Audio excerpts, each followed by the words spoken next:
രാത്രി നല്ല വിശപ്പ്. അപ്പോൾ വിശപ്പ് നോക്കുമ്പോൾ ഞങ്ങൾ പ്ലാൻ ചെയ്ത് കറാമയിലും മലബാർ പ്ലേറ്റിൽ വന്നിട്ട് ബിരിയാണി അടിക്കണം. സൂപ്പർ ബിരിയാണിയാണല്ലേ? ഇത് ചട്ടിയിലെ തരല്. അപ്പോൾ ഈ നിൽക്കുന്ന അഫ്സലാണ് പറഞ്ഞത് സൂപ്പർ ബിരിയാണിയാണ് മലബാർ പ്ലേറ്റിലേന്ന്. കറാമയിലാണ് ഷോപ്പ് എന്ന് പറഞ്ഞത്. അപ്പോൾ അങ്ങനെയാണ് നമ്മൾ കറാമയിലേക്ക് വന്നത്.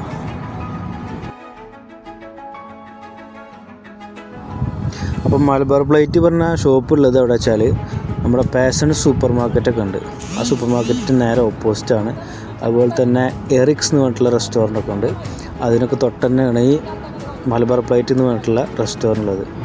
ഈ ടീഫി എന്ന് എഴുതിയിട്ടുള്ള ഈ ഷോപ്പ് തന്നെയാണത്. അപ്പോൾ നമുക്ക് അതിൻ്റെ ഉള്ളിലേക്ക് പോയിട്ട് ഇവിടുത്തെ ഫുഡ് കഴിക്കുന്ന വീഡിയോ കാണാം. അപ്പോൾ ഫുഡിന് ഓർഡർ ചെയ്തിട്ട് വെയിറ്റ് ചെയ്യാണ്. അപ്പോൾ ഫുഡ് എന്ന് പറഞ്ഞാൽ സ്പെഷ്യലായിട്ടൊന്നുമില്ല. നമ്മുടെ ചട്ടിയിൽ കിട്ടുന്നൊരു ബിരിയാണിയാണ്. അത് വെറും 10 ദിർഹംസാണുള്ളൂ ചട്ടിയിൽ കിട്ടുന്ന ബിരിയാണിക്ക്. സംഭവം സൂപ്പർ ബിരിയാണിയാണ്. നല്ല അടിപൊളി ബീഫ് ബിരിയാണിയാണ് ചട്ടിയിൽ കിട്ടുന്നത്.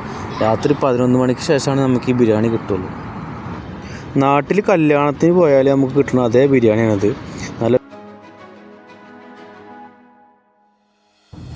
നല്ല തൈരിലുള്ള കച്ചമ്പറും അതുപോലെ നല്ല അടിപൊളി അച്ചാറും അതുപോലെ തന്നെ ഈ ഒരു ചട്ടിയിലുള്ള ഈ ബിരിയാണിയാണ് നമുക്ക് കിട്ടുക. സംഭവം എന്തൊക്കെ പറഞ്ഞാൽ സൂപ്പർ ബിരിയാണിയാണ്, രക്ഷയില്ലാത്ത ബിരിയാണി.